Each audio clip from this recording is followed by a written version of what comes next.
What's up, guys? It's your boy, Barca Boy 103. Just finished watching the match, and Barcelona draw 0-0 in their opening match of the league season. Deja vu. Am I right or am I not right? Well, the last game that we played last year, we were drew 0-0. It was actually quite even. We tried to break them down, but this one, we were just absolutely, totally, and utterly robbed. The state of this league is beyond me. We were not even playing a football match. We were either playing UFC or WWE. Whether it was the square arena or the octagon, does not matter. We were there for a fight, and in the end, after the controversy, the controversial decisions, the red cards flying through, Barcelona walk away with just 1 point. The starting lineup for this match is on the screen right now. It was Ter Stegen in goal, a back four of Araujo at right back, Kounde and Christensen at center back, Alejandro Balde at left back, and midfield four of Oriol Romeu, Frenkie de Jong, Pedri, and İlkay Gundogan, with Lewandowski and Raphinha, the two forwards, with Ansu Fati, Lamine Yamal, Gavi, and Abdi making appearances off the bench. So overall, the team performance rating on the night, I'm going to be giving it a 4 out of 10. I think overall in the match, Barcelona were absolutely shocking. And I don't think it's really down to the players mostly. I think it's down for the system and style and tactics that Xavi chose for this match, because it did not suit the match whatsoever. I think the players today, we saw a lot in preseason and we're still seeing it now. Lack of decision making. They're making the wrong decisions. Passing is just so inaccurate to the point they're losing balls left, right, and center. Touches are all over the place. This team is not, I don't think, match fit is not the word, but I don't think they're at the right rhythm, the football week in, week out rhythm quite yet, because everything they're doing, everything when it comes down to the player's decision, they pick the wrong choice every time. When it comes down to passing in the final third, long balls over the top, Abdi squaring it to Lewandowski and Gundogan, all these things that of course are catalysts in Barcelona not picking up a result tonight. I also think that there is, besides from two players who we'll talk about in the player rating section, I think everyone else was either average or below average, and that's not the acceptable level that we need at Barcelona. This is, you're at a point where you're trying to, retain the title and push in the Champions League, and you're not going to do that if you cannot beat Getafe away. That's now 4 years in a row where we have not beaten them and we have not scored either. I think the last player to score there was Bloody Junior Firpo. So we knew, I said the thing that pisses me off is the most, go watch my match preview yesterday. I said the same thing. Jorge Bordalas, Getafe, 6-4-1, 5-4-1, low block. They're going to park the bus and counterattack us. Picking a foreign midfield does not make sense, and Xavi did that, and I think that kind of set the players up to fail from the beginning.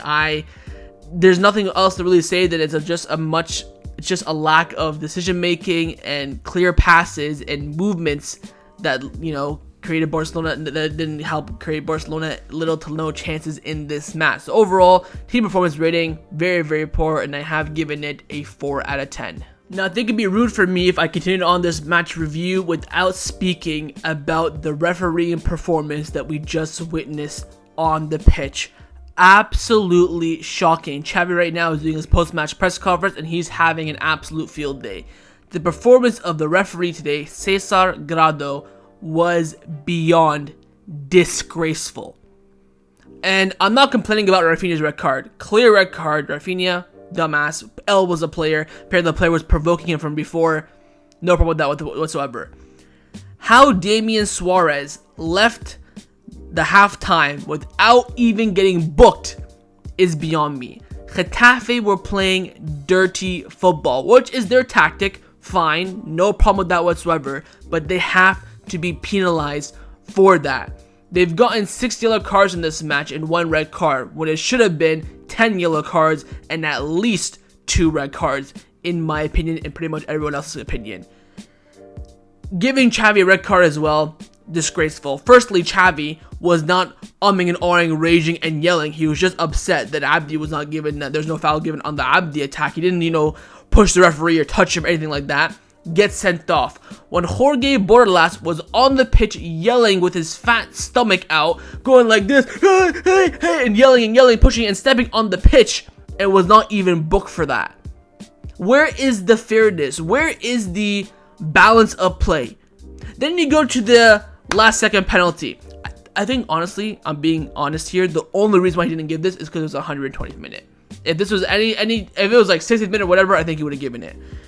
He identifies, first of all, he does not give the penalty live. He identifies it is a penalty when he checks the VAR, but then gives Gavi a handball in the build-up. So I'm going to put my camera here. How is the ball here a handball? How? The ball is here, hits his shoulder, then his upper arm. So it hits both these at the same time. If it goes like this, fine. It hits both. That is not a handball. That is not a clear and obvious handball. I mean, if it just touches the arm, period, where is the clarity in the rules? I thought if it was, clear handball, penalty no matter what, okay. But now when it hits, when half the ball is touching your arm, it's also a penalty. The referees in La Liga are by far the worst we've ever seen. Premier League refs are pretty shy as well, but the La Liga referees are beyond, comprehensible into words how shocking they are. And it's always against Barcelona, and PK said this the best. It's because they're all freaking Madrid fans. They don't want Barcelona to win. This is why when Barcelona wins league titles, wins Copas, wins Super Cups, they get that extra credit because they have to play against a referee who is clearly a Madrid fan. This league is going to go into shits. Right now, current live table, La Liga is the 6th top league. I think, I forget which league is above it. It's going to get worse if there's no clear and utter change in the referees' displays. Yes, if Getafe doing challenges back and forth, red cards flying, okay, that's their tactic, that's fine. But there is no balance of play whatsoever. I do think the referee did cost us this match. I think it also comes down to Xavi a lot as well, because we would have gotten away with it. Last second penalty, you score it, yes, crap game, you didn't perform well, but you move. The referee today made little to no correct decisions. I think the Raphinha red card, the Jaime Mata second yellow, are probably the only correct decisions he made in this game. Apart from that, how is Damian Suarez allowed to manhandle, wrestle our players to the ground, and not be booked until the 82nd minute? How Jorge Borlas wasn't booked for running onto the pitch in the middle of the game, yelling and screaming, is beyond me. We'll see if Cesar Soto Grado gets any punishment for this, or he doesn't, gets put on VAR for a couple of weeks. But along with Barcelona's poor performance, the referee's performance tonight was even worse. Let's now get into the players' individual player ratings. We're going to start off, of course, with the goalkeeper and El Capitano, Marc-Andre Ter Stegen, 6 out of 10. Honestly speaking, for a very crazy and rough match, Ter Stegen, I think, made 2 comfortable saves. That was it. Had to look alive in the last couple of minutes when Getafe had a few breaks, and he was, of course, aware and everything, but in terms of his actual actions, did nothing. Had, I think, one poor pass from the back that I remembered, that he went long when he could have went short, when he should have went short. Apart from that, very quiet. So I'm going to give Ter Stegen the most bang average 6 you can ever give to anyone. Now, of course, center back partnership in front of him. Firstly, on the left-hand side, it was Andreas Christensen. Only played 45 minutes. I'm going to give him a 6 out of 10. Again, typical performance. Had no real complaints about him. Again, Getafe really never got in behind in the first half. And then they only had one chance with Alinia just before halftime. That was on the Christensen side. He got taken off at halftime. So for the 45 minutes he played, he was alright, didn't put a foot wrong, and really had not much else to do. His pass off the back was alright. I don't remember him misplacing a pass, so I will give him a 6 out of 10. But center back partner on the right hand side was, of course, Jules Kounde, and for me, Kounde gets a 9 out of 10, and my man of the match. Without Kounde at center back, we're losing this game, 100%. His aerial duels won in that first half kept Getafe quiet. Yes, the directions of his headers weren't too precise, weren't too in the right areas, but Kounde tonight, for me, was absolutely flawless. Did not put a foot wrong. His passing was immaculate. Recovery runs were world class. Defending was, absolutely brilliant. I have no complaints about Kounde. Again, got the clean sheet as well. Gotta give him credit for that as well.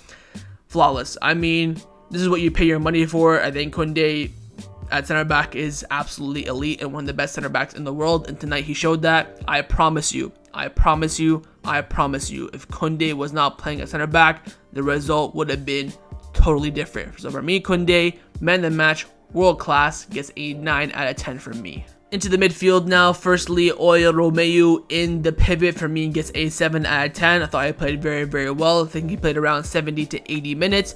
Had that great dribble and shot in the first half. I think he defended very well. I think he commanded that midfield very well. His passing was absolutely spotless. I think where he lacked some issues was, again, like I said with the team rating, his decision making. Again, his passes were fine, but sometimes there's opportunities we can put a better pass in a more dangerous area, than he keeps it conservative. There were some long balls that he did play that never really connected with the attacking player when it was Raphinha or Lewandowski. But I think in his role, which is to command that midfield, transition the ball from the defense to the attack, I think he did a very good job. So I will give him a 7 out of 10. The next midfielder was, of course, Frenkie de Jong, and I will be giving Frenkie de Jong a 9 out of 10. I'm running out of words to describe Frenkie de Jong. I mean, I'm at a point where this man should just be considered the best midfielder in the world, period. I said with Kounde, if we didn't have Kounde, I think we would have lost this match. I think without Frenkie de Jong, we would have never gotten a chance in this match.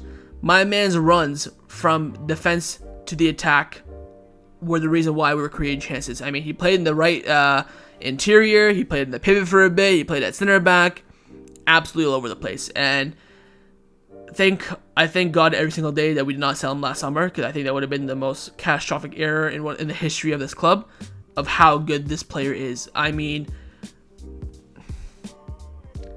I'm speechless. I'm absolutely speechless of what this man does on the pitch, and without him, we'd be a totally different team. This man is the definition of world class, and I am so, so happy that he's a part of our team. I think him and Kounde were the only two players that were on par at the level I expect from a Barcelona player. I think they were absolutely fantastic. But for Frenkie, it's just I don't know what to say. I really don't. He was absolutely flawless, and for me, he gets a 9 out of 10. Very close to getting my man of the match. Next midfielder is, of course, the debutant, İlkay Gundogan. Of course, Romeu was a debutant as well. I forgot to mention that. But for Gundogan, I will give him a 6 out of 10. Again, very quiet for him. He's playing on that kind of left center mid role where, Gavi and Pedri usually played last season. He had a great chance in the second half that I think he should have buried, but he was offside anyways. Apart from that, was very quiet. Of course, went down the first half with that elbow in the chest from Damian Suarez. I think his link-up play was very good down that left-hand side, especially with Balde, Lewandowski, Romeu in that little triangle area. But final third, again, just like the rest of the team, poor decision-making, poor passing accuracy as well. I think the team's performances also hindered Gundogan's performance. But for a debut, I mean, I guess he was all right, but I do expect a lot more from Gundogan. I still think he's a bit unfit. Of course, he only played a couple of preseason games, played, I think, 25 minutes in the Gamper, played half an hour in the Clasico, 45 minutes in the Clasico, or half an hour in the Clasico, and that was it, really. So hopefully, I think he just needs a bit more match rhythm, match sharpness. I think he will be the player that we do expect, the player that we did sign from Man City. Over for Gundo, I will give him a 6 out of 10. And the final midfielder is, of course, Pedri, who for me will be getting a 7 out of 10. The reason why I think he was better than Gundogan in this match was because he was creating those chances. I guess you could say that's because of his role in the team. We saw some fantastic dribbles from Pedri. There were so many moments where he was pressed in the middle of the pitch, and he would get that pass out, whether it was to Balde on the left, Araujo on the right, Frenkie de Jong, Kounde at center back. He would be like double teamed or triple teamed, and he'd just make that pass so silk. It was always a nutmeg pass as well, and of course we saw that magic that he had inside the area as well when he did that little roulette. I think he made some great creativity play, but again, there was only a few of them because, like the rest of the team, lacked creativity, lacked poor decision making. So I think, similar to Gundogan, the team's performance kind of hindered on Pedri's game quite a bit, but I still think he played very, very well, and I will give him a 7 out of 10. Into the forwards now. Firstly, Raphinha at the right wing. I will give Raphinha a 5 out of 10. Of course, did get sent off. He will be suspended for the next 3 matches. Stupid red card, an absolute pure utter dumbass. But I think in the, I think 40 minutes he played, he was alright, getting runs in behind, creating some chances. He had that free kick that was on target. He was making good runs into the box. The issue was that Lewandowski was too busy dropping back, trying to link up with play. He was in the box to try and poke one of those chances home. But again, his red card, absolutely stupid. Hopefully when he's sitting on the bench, when he sits at home for the next 3 games. Keep in mind, we won't see Raphinha now till like mid-September. I think we play 3 more games in this international break, so we might not even see Raphinha for another month. So, I mean, it is what it is for him. Hopefully, he comes back and he's a bit smarter. The reason why I'm upset with Raphinha is because the Getafe players got his head. They were pushing him, shoving him, and he got caught. He absolutely knocked him out with that elbow, and clear red card for me. So, apart from that, I think his performance today was a 5 out of 10. And last but not the least in the attack was, of course, Robert Lewandowski. I have given him a 3 out of 10. Now, I want to firstly mention that he was playing the graveyard shift. He was the only striker, only forward for about 30-35 minutes. He's basically carrying this team on his back in the final third, but he didn't play well. I mean, link-up play was poor, decision-making was poor, finishing was poor, runs in the box was poor, making space was poor. To be fair, Getafe were playing a 5 at the back. They did have 2 center backs or 2 defenders always on Lewandowski closing space. He was getting manhandled as well from Damian Suarez and other center backs, getting pushed and shoved and elbowed, but he wasn't great. And to be fair, Lewandowski has been very poor from the start of this season, from preseason till now. It's got 1 goal, of course, in the João Gamper. But hopefully it's not really a downfall. Hopefully it's just a blimp. Once he gets fully fit, match rhythm up, and sharpness and awareness, he is better. But he did play a lot of minutes in preseason, so I expect him to be at a good level at this point. But today, absolutely and utterly shocking. So I have given Lewandowski the worst rating in the squad, a 3 out of 10. Now for the substitutions, the subs were Abdi at halftime. Then we had Lamine Yamal come in. A few minutes later was Ansu Fati and Gavi in a double change. Firstly, with Abdi, I thought Abdi, when Xavi selected him over Lamine Yamal, Ansu, and Ferran Torres, I'm thinking, okay, this is some good signs. I think Abdi did make a lot of good runs in this match, but I think his, again, decision-making was poor, finishing was poor. I'd probably give him a 5 out of 10. Even he did play 45 minutes, so I had to give him a proper rating. I'm definitely thinking in the region of 5.5. I think link-up play wasn't that great either, so I think the only thing he had going for him was his good runs and his good dribbling, which is what you expect from Abdi, but he is new, so I expect with time his link-up play will be much better, and hopefully he can grow into this team. I think Lamine Yamal came in, looked bright, few poor crosses, few opportunities where he's been put in behind and just wasn't there in the end, but he has that spark to him where you just see him get the ball and just pray and hope he does something magical, because he has that in him. Ansu, I think Ansu came in, did alright, had a chance right when he came in. I think he should have scored that chance, if I'm being honest. He's kind of playing that second striker cam role, so he's trying to be, creative, and he had, Getafe players pressing him and all over him, left, right, and center.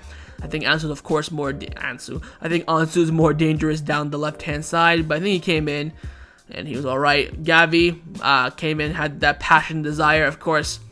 The handball. I love that tackle in the final second as well when he came running back to block. I believe it was Porto putting that cross in. That's the passion you get with Gavi, but he only came on for a few minutes.